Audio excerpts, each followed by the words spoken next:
Nandito na po pala ako sa Bahon. Next village ito dahil dito nakatira yung Filipina friend ko na galing pa ng Slovakia. Slovakia naman talaga to. Home for the aged pala yan dyan, oh. Yung malaking building na yan, oh. Pero dito lang daw sa village na yan. Ayan, oh, yung parang hotel tignan niya. Mainit.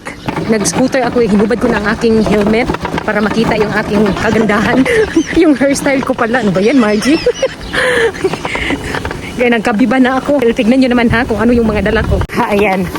Di ba? Malaking tulong yung scooter na ito. Hindi na ako namasahe. Tapos hindi na ako nagmamadali maghabol ng bus. Yan ang pasalubong ko sa kanya. Puro lata. Pati helmet. Pasalubong ko. Galing pa ng Pilipinas yan. Huwag niyang magreklamo. Tawagan ko pala siya eh. Para masundo na niya ako. Ang bigat pa naman ito. Charis lang. Akala mo kung bato ang laman eh, no? Ito pa pala yung nagmamayari. Ilang hectares to? Ano yan eh, parang 8 hectares. Baka yung abot na natatanaw nyo. Akala ko abot hanggang Pilipinas yan. Yung abot na natatanaw nyo, hindi ano yan. Malapit na pala talaga sa kalsada. Ayan nga, tinaniman sa susunod. Dito na daw sila sa middle of the road magtanim. Kasi ito parang, ay mga prutas pala talaga. Aha, ayan nga, mga fruits. Ang dami ng walnuts man ito. Cherries on.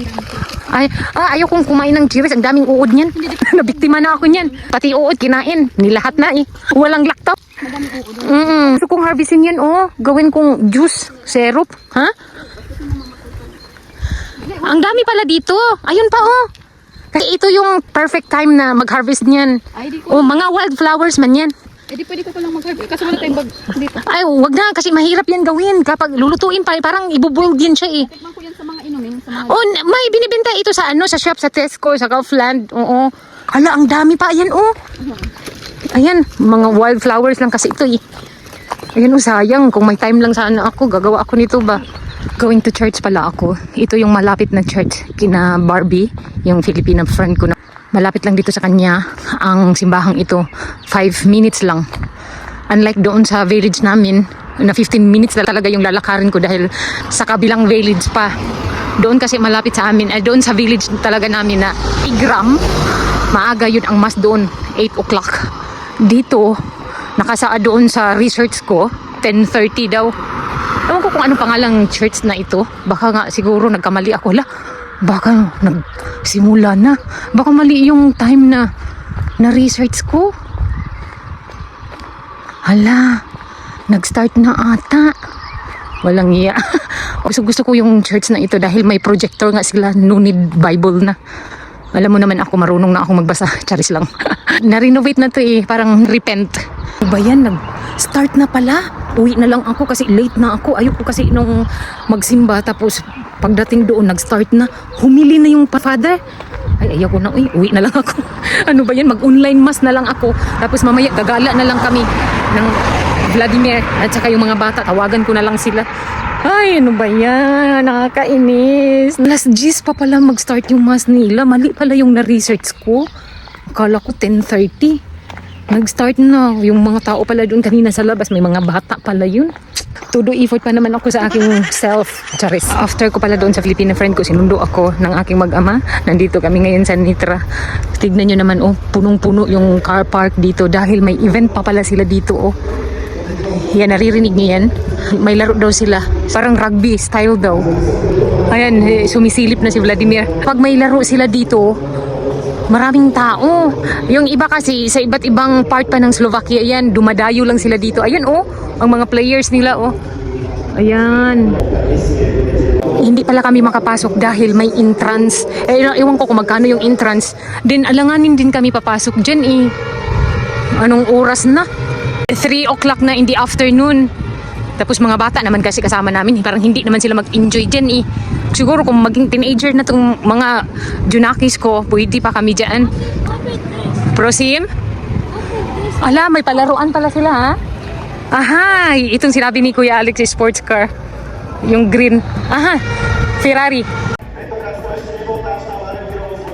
Muna kami, bibili kami ng ice cream. Mamaya na kami maglaro. Kumain sila ng cotton candy. Potato Philip ko. Ha? Is it yummy? Ano? Kalani? Do you like it? Ano, tambelke. Okas, mami, pe? Okas. Ah! Tikla idong.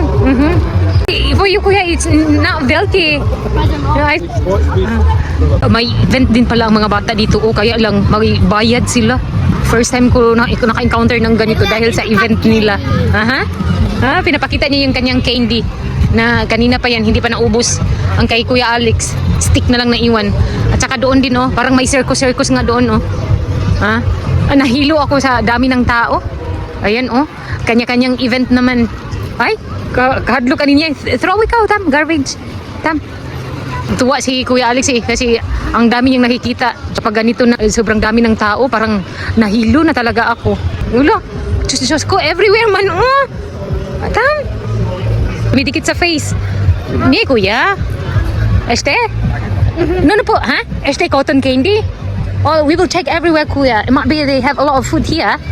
Dahil, Kuya, oh, I think there's a food. Kaya lang mahal dito eh. Philip, go! Hore! Ciao! Ano? Pumali ha? Pumali. Ano? Magsaslide yan siya. Kaya dito nakaaliw sila sa Nitra. Pumali, Philip! Ay na siya, okay. Oh, yes! Gustong-gusto niya pinapakita yan sa vlog. Si Kuya Alex nandun sa pinakataas dahil yun ang gusto niya, oh, yung mahaba. Ayaw na niya dito kasi pambata eh. Ito ang kagandahan sa Nitra kasi ang dami nilang pwede anuhan ng mga bata, oh, sa park na ito. May swing, may doon magka-climb sila, tapos tapos libre lang, walang entrance. Andun pala si Alex. Nandun naman si Philip, bumalik siya. Kaya ako dito nakaupo dahil para na akong makulaps. Magja-jump naman yan doon sa rubber, oh. Nakita niyo mga bata? Ang dami talagang choices dito. Kaya favorite ni Kuya Alex at saka Philip to dito. Tam? Good na ka? Ito, Kuya Alex. Tapos may slide pa doon sa kabila, oh. A swing everywhere. Tapos dito, parang rough ito eh. Pero walang mga bata. Nasira ata to, hindi naman. Pero wala lang mga bata. Kapag kayo nandito sa Slovakia, puntahan ninyo itong Miesto Nitra. Mag-enjoy talaga mga bata dito. So, sobrang dami, naaaliw na sila. Ito yung mga palaruan nila, oh. Ano, pwede din yan sa mga matatanda na tulad ko. Charis lang. Ayan, umandar na pala yung fountain nila dito. So, pwede nang mag-swimming sa mga kambingon na katulad ko. Ayan, oh. Mas maganda ang panahon ngayon, hindi masyadong mainit. Hindi masakit sa balat. Ayan. Natutuwa yung mga bata. Ay, Diyos ko. Bata everywhere. Ang daming tao. Nakakalito na din. Baka may mga pagkain dito. Nagutom ako ba? Kaya lang mahal eh. Yung mga bulaklak na nila, oh. Namulaklak na. Ganyan kapag summer dito. Ano kayang nandito? Pwede ata mamili dito eh. Kaya lang. Expected na mahal. Pang souvenir. Check ko daw to. Baka may makita akong maganda dito. Hindi ko alam kung anong klaseng event to dito eh. Oh, parang market day pala to. Ayan, oh, may pagkain. Itong hinahanap ko. Ano ba itong pagkain niya ditong tinitinda? Ay, sabihan ko si Vladimir mamaya. Diyos ko, medyo mahal nga. Hindi, medyo mahal talaga. Titingnan ko dito. Ay, may mga binibinta sila dito. Aha. May 31 pala. May mga binibenta sila dito, oh. Yung mga matatamis. Kaya lang hindi ako makabili dahil hindi marunong English. Dito din, ano dito may mga CD sila, mga souvenir nga. Ayun, oh. Mugs. Tapos may mga magnet pa. Tapos ano dito, may damit pa dito, oh. Kulang na lang nito ba, milyon. Kaya lang, nandun pa sa Pilipinas eh. Nasa kabad ng bayan. Kinuha na lahat ng mga buhaya. Kaya wala nang natira. Ito nga. Para pang bata pala to. Hindi pwede dito si Alex at saka Philip. Maubos pera namin. Katuwa naman kasi ngayon lang ako naka-encounter ng ganito. Ay, may mga drinks pa pala dito. Sila, oh, nandito pa pala yung mga pagkain. Nagutom tuloy ako. Yayain ko nga si Vladimir na punta kami dito kakain ng mga ganito nila street food. Kaya Kaya lang, hindi ako nasasarapan sa mga ganito eh. Nag-role play din pala dito oh. Kaya tuwang-tuwa yung mga bata. Dalhin ko nga si Philip at Alex dito mamaya. Philip, nakatingin na siya sa tubig. May balak na siyang lumangoy. Kat? Ha? Mie? Kakain muna daw siya para may energy. Philip at Alex nag-enjoy sa tubig. Kulang na lang mag-swimming. Inaantay nila yung frog. Kaya lang walang available. Paunahan eh. Tinakpan niya yung frog. Wala, sige. Yan ang gusto niya eh. Naglalaro sa tubig. Uwi na po kami. Nakakapagod magdala. Alas 5 na ng hapon dito sa Slovakia. The next day. Alam, bakit ka man umupo dyan? Stand up! Going to school na pala sila. Kay mag-bicycle. 5 minutes lang naman eh kapag may bicycle. Kung maglakad, more than 10 minutes. Ayan. Ready na sila? Ready to go? Philip? Yes, mommy. Yes. They, Monique, give it to Uchitelka, dobre? Kasi may swimming lesson yan si Kuya Alex eh. 50 euro daw. Good for 1 week lang. Ano? Puslo kay Uchitelka ha. Bless abe. Jag är nästan att jag Bless. Dito muna ako sa bahay magantay. Bless ka mami. Kuya, ay Philip ko. Puslo kay Uchitelka ha. Your bag.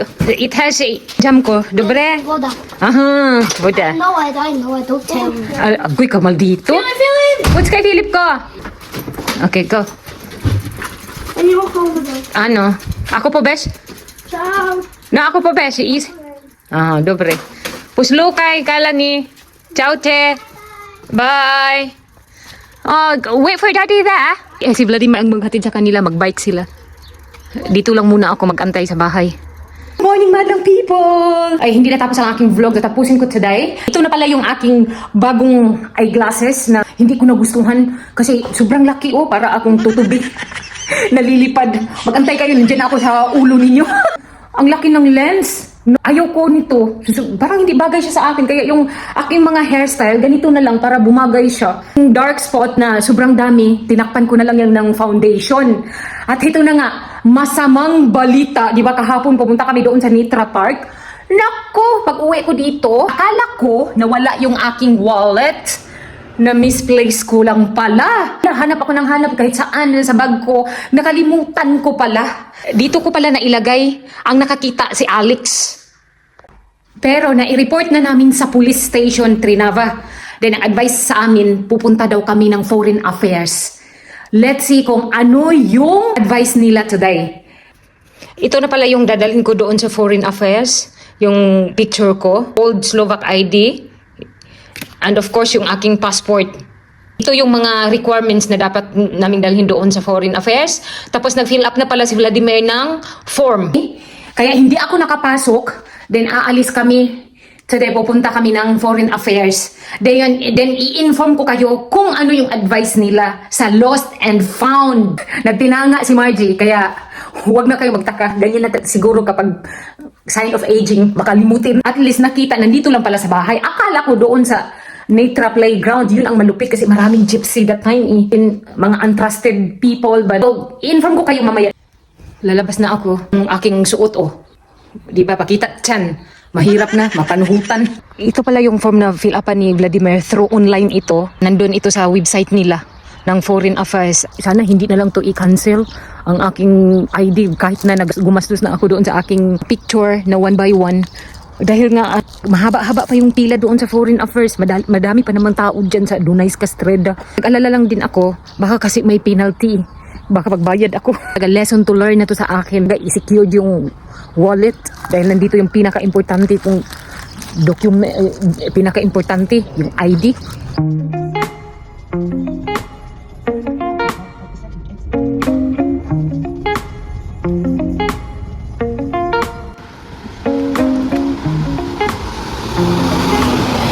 Nandito kami sa Tesco kasi may bumili si Vladimir ng bread doon sa loob. So anyway, ito na ang nangyari sa aming lakad kanina. Doon kami galing sa Foreign Affairs. Hinanap yung documents na nanggaling sa police station kung saan kami nag-report na lost yung aking ID. Kaya lang, hindi ko nadala yun. Yung papel na yun as temporary ID lang kasi yun ang binigay ng pulis sa akin. So, yun din ang hinanap nila kanina. Dahil, hindi nila makita sa system kung na-cancel na ba yung aking ID. Baka process pa lang yung cancellation na nanggaling doon sa police station. So, sabi nila, it takes 1 week daw yun bago nila makita doon sa system. Advice nila sa amin, mag-book na lang kami ng appointment. Same process sa ginawa naming pag-renew ng aking ID. Sana nga i-activate na lang nila kasi makikita na yan sa system eh. Imagine that 1 month ang appointment namin. By the time, magtanong na kami sa kanila kung pwede bang i-activate. Umaasa ako. Hindi ako nawala ng pag-asa. Umaasa akong ma-activate yung aking ID. Dahil kanina kasi wala kaming appointment, nagtanong lang kami sa lost and found. Sumingit na lang nga kami kanina eh. Yung ID ko, sinurinder ko doon sa Foreign Affairs. Nakarating na kami dito sa bahay. So, nga dapat gawin kapag lost and found wallet, including IDs, bank card, or etc. sa loob ng wallet dito sa Slovakia. So, ito ang gagawin ninyo. Unang hakbang, hanapin nyo muna. Second, kapag hindi nahanap yung wallet na may lamang mga IDs, dapat i-report ka agad sa pulis. Tulad sa nangyari sa akin, na wala namang problema doon sa bank card ko kasi madali lang naman yun. Ang problema talaga yung ID. Kasi stricto sila kapag ang ID mo nawala, tapos hindi mo kaagad na i-report. Tapos nahuli ka ng pulis, may tendency nga may fine ka pa. Magka-record. Same time din, maprotektahan yung kapakanan. Like for example, kapag doon nahulog yung aking wallet sa Nitra, tapos ang nakapulot gypsy, so may tendency na gagamitin nila yung aking ID. Like for example, mangutang sila ng pera doon sa bangko, pwede yun mangyari. Gamitin nila pang scam. Para maiwasan yun, kailangan report ka agad kapag hindi mahanap yung wallet na nawala. Ito yung papel na galing sa pulis. Ito yung binigay nila sa akin as temporary ID. Ito yung tamang proseso na dapat gawin.